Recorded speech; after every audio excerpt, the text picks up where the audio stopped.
Assalamu alaikum Facebook колдонуучулар, саламатсыздарбы?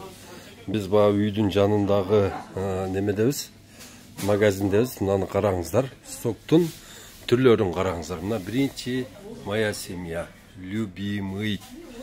Анан мынанда G7 дейт. Мына садачок, окей. Анан Juicy, добрый, Сандора, Рич, Дена, Пико, Сочная долина, да,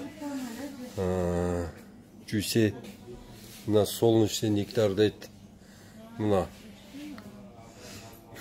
фонтан дейт, мой любимый. Мына тугандар, ушулардын арасынан тугандар, мынабы Кыргызстанда чыгарылган мына натурал алма ширesi деп турат го.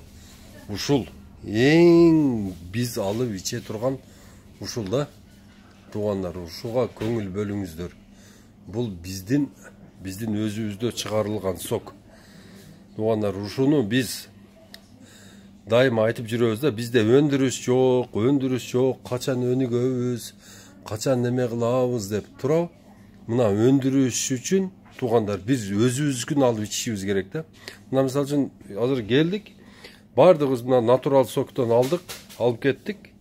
Натурал сокко акча түштү.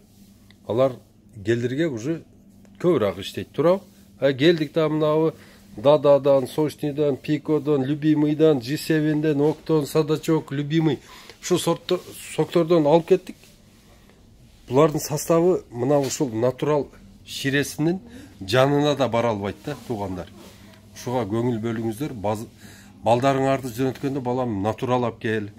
Чайханада барганда натурал алып келгиле. Ушуну өзүбүздүкү, мына ноокаттыкы.